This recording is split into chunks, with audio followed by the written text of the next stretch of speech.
जिसको अक्षय नवमी भी कहते हैं। कब है? जम के बोलो जरा। कल। आज गोपाष्टमी है, कल आंवला नवमी है। और आप सबसे निवेदन करूंगा कि आंवला नवमी के दिन शाम के समय पर आंवले के वृक्ष के नीचे घी का दिया लगाकर कनक धारा स्तोत्र का पाठ अवश्य करें।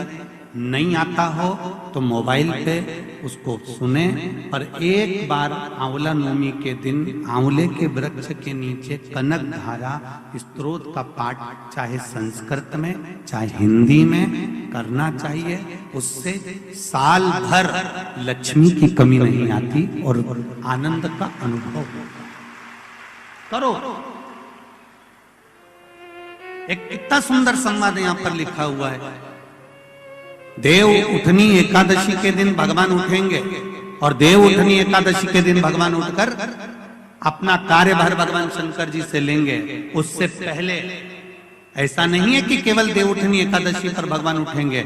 आज जब आंवला नवमी का दिन आया और भगवान नारायण ने शयन करते करते अपनी करवट को थोड़ा सा बदला और बदलने के बाद भगवान की अर्ध निंद्रा हुई और नींद थोड़ी सी जागी और जागने पर लक्ष्मी जी उनके चरणों के पास में विराजी थी और विराजते से लक्ष्मी जी ने भगवान विष्णु जी से निवेदन करा, मेरे मन का एक संशय है, मैं आपसे कहना चाहती हूं।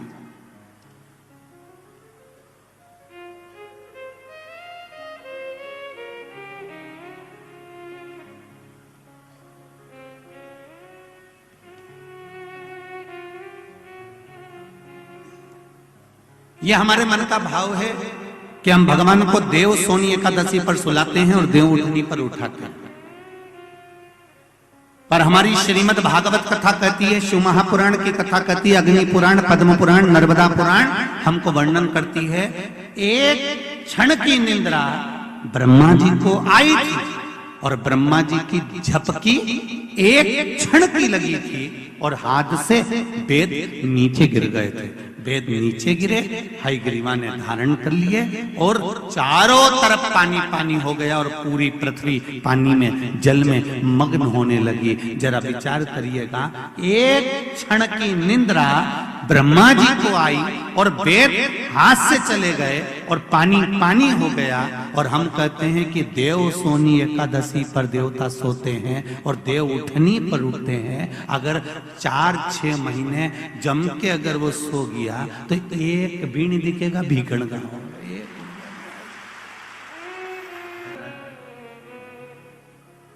ये सोने की तो भगवान की लीला है।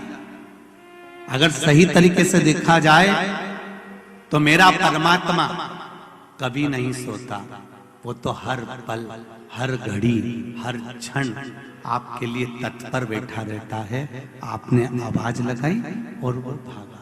देव सोनी एकादशी पर भगवान सोए और देव उठनी एकादशी पर भगवान उठ रहे हैं। उससे पहले जो आंवला नवमी आई, इसको अक्षय नवमी कहा जाता है, इसको आनंद की नवमी कहा जाता है, भंडार भरने वाली नवमी कहा जाता है। उस दिन दिया गया, भरा गया, पुण्य समाप्त नहीं होता, इसलिए इसको अक्षय नवमी भी कहा जाता है। तो लक्ष्मी जी के मन में भाव उत्पन्न हो गया। लक्ष्मी जी ने कहा, प्रभु मेरे को पूछना है आपसे कुछ, मेरे मन का संशय मिटा दीजिए। तो भगवान ने पूछा, वो संशय कौन सा?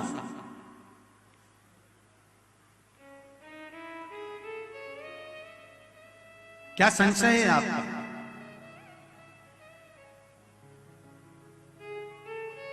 मेरा संशय केवल इतना सा है, क्या सोने से पहले आपने भगवान शंकर को पूरी सृष्टि का भार दिया था? क्या शंकर भगवान पूरी सृष्टि को सही से चला रहे हैं? आपको ज्ञात है? भगवान विष्णु बोले, हाँ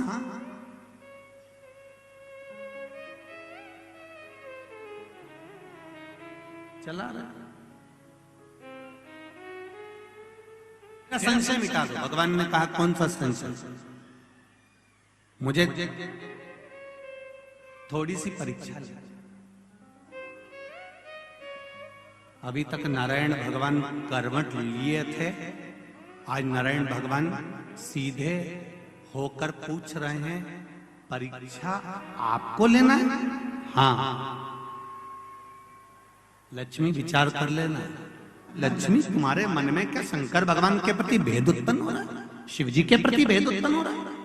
मेरा एक निवेदन, पूर्ण श्रोता भाइयों से निवेदन है, शंकर भगवान पर कभी भेद उत्पन्न मत करना। क्या शिव जी को जल चढ़ाने से ऐसा होता है? क्या बेलपत्री खाने से ऐसा होता है? पहले चढ़ाकर देखो, खाकर देखो, लाभ हो तब विचार करिए कि हाँ होता है। को हम अपने जीवन में उतारें कि आंवला नवमी के दिन आंवले के वृक्ष के नीचे कुछ खाने का नियम क्यों है? बोलो, यहाँ से पहले लोग आंवला के पेड़ के नीचे पिकनिक मनाने जाते थे कि नहीं जाते थे? आंवले के वृक्ष के नीचे बैठते कि नहीं बैठते? क्यों? कोई तुमसे पूछे, कल के बच्चे तुमसे प्रश्न कर लेंगे, मम्मी ये आंवले के वृक्ष के नीचे क्यों पूजन करती हो?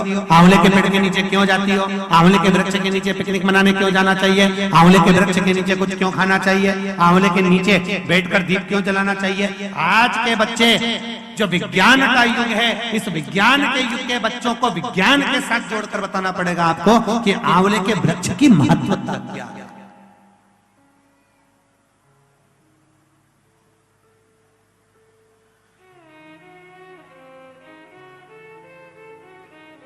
जिस जगह पर आंवले का वृक्ष होता है, उस आंवले के नीचे बैकुंठ का निवास होता है। इसलिए भोजन आंवले के वृक्ष के नीचे करें। कल आंवला नवमी है, आंवले के वृक्ष की पूजन मेरी माताएं, मेरी दीदियां, मेरी बेटियां जब करें, भाई लोगों से भी निवेदन है, समय निकाल कर, केवल माताओं के लिए आंवले का वृक्ष नहीं है, आपके लिए भी है।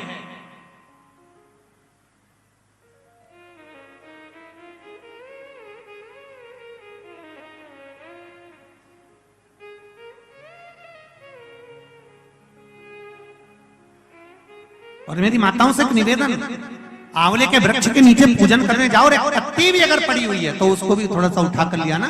अगर घर का कोई व्यक्ति नहीं गया होगा तो उसको मस्तक पर घर में ही वो पत्ती लग जाएगी, तो बैकुंठ का भाव तो उसके पास तक पहुंच जाएगा। उतना भी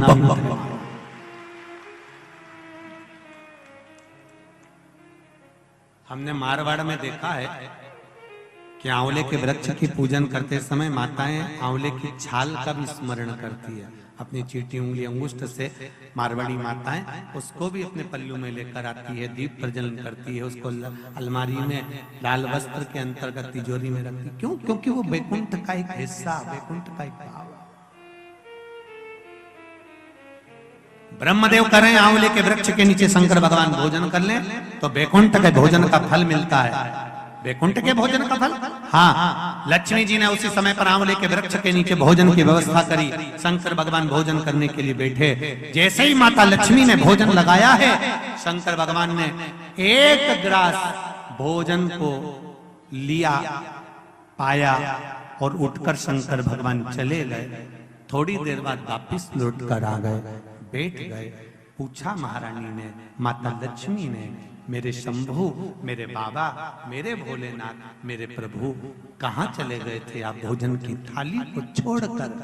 तब शिव जी कहते हैं, कोई 4 संत भूखे रह गए थे, उनको भोजन कराने चला गया था।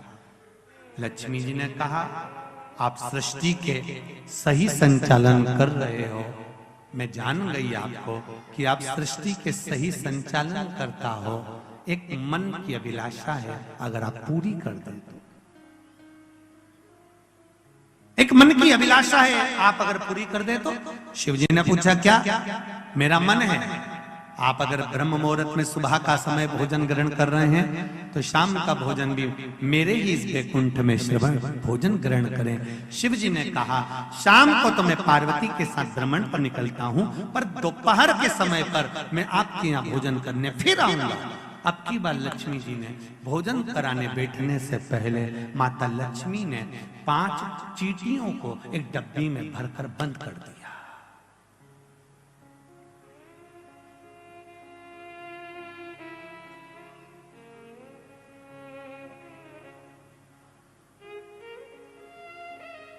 पांच चींटियों को माता लक्ष्मी जी ने डब्बी में बंद कर बंद कर दिया, भर कर बंद करा। शिव जी भोजन करने बैठे, बड़े प्रेम से भोजन पा रहे हैं भोलेनाथ, और आवाज लगाया भोलेनाथ जी ने, अरे लक्ष्मी, तुम्हारी माता ख्याति देवी मुझको ऐसी भोजन कराती थी, तुम्हारी माता ख्याति देवी भी मुझे ऐसे ही भोजन कराती थी और मैं प्रेम से पाता था। आज लक्ष्मी, आपके हाथ का भोजन कर कर मुझे ऐसा लग रहा है कि मेरी माता, आपकी माता ख्याति देवी ही मुझे भोजन करा रही है। आपको माता के रूप में आज मैंने देखा है, जैसे ख्याति देवी को देखा वैसे आपको देखा। तब भोजन पेट भरकर शिव जी ने जब किया, आचमन करा, लक्ष्मी जी ने कहा, भगवान नारायण ने आपको पूरी सृष्टि का भार तत्व दिया है कि पूरी सृष्टि का बोझ, पूरी सृष्टि का संचालन आपको करना है, पर मेरे मन का संशय यहीं धरा की धरा रह गया। आप पेट भरकर भोजन कर लिए और 5 चींटी भूखी रह गई।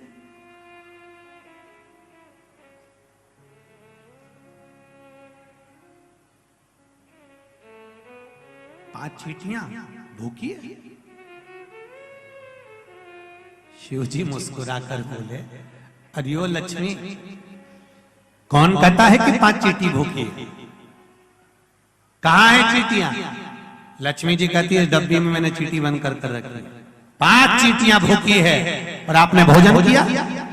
जब भगवान विष्णु ने अपनी सृष्टि का भार आपको दिया था, तो बिना उनको भोजन कराया आपने भोजन कैसे कर लिया? देव महादेव। शंकर भगवान कहते हैं, लक्ष्मी, किसी पर आक्षेप लगाने से पहले, उंगली उठाने से पहले, ये 3 उंगलियां अपनी ओर जाती हैं कि अपने अंदर झांक कर देखो कि तुम कैसे हो। पहले विचार करो, फिर उंगली उठाओ। लक्ष्मी जी, पहले डब्बी में जो चींटियां हैं उनसे पूछो, उनने भोजन किया कि नहीं किया? मैंने तो सुबह से चींटियों को बंद कर कर रखा है, भोजन कहां से कर लेंगे? डब्बी खोली, चींटी के मुख में चावल का छोटा सा भाग फंसा हुआ था। लक्ष्मी जी की आंख से जल बहने लगा।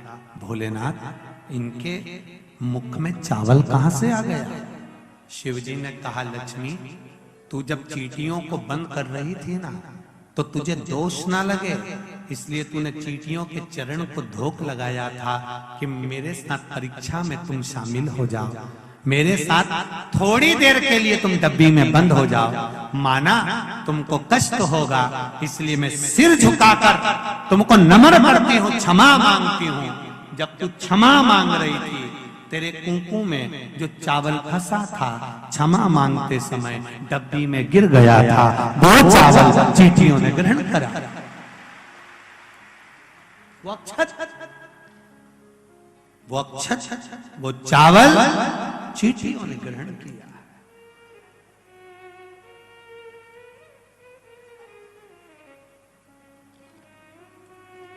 महाराज, वो चावल जो चींटियों ने ग्रहण किया,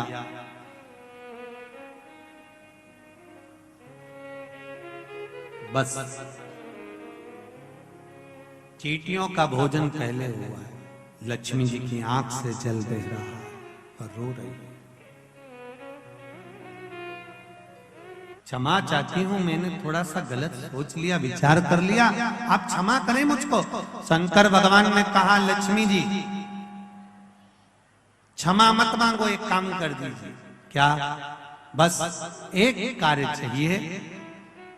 अक्षय नवमी, आंवला नवमी के दिन जो आंवले के वृक्ष के नीचे दीप दान करेगा, शाम के समय पर संध्या काल के अंतर्गत, तो उसके घर में कभी संपदा की कमी ना हो। लक्ष्मी जी ने कहा, प्रभु आपकी आज्ञा है, मैं स्वीकार करता, मैं स्वीकार करता। जितने भी लोग कथा श्रवण कर रहे हैं और जो लोग नहीं सुन पा रहे हो, इस कथा की एक छोटी सी बात जनमानस तक पहुंचाइए कि आंवले के वृक्ष के नीचे आंवला नवमी के दिन शाम के समय दीप दान अवश्य करें, जिससे आपके जीवन में खुशियां समाहित हो, जीवन में आनंद की अनुभूति, जीवन का सुख प्राप्त।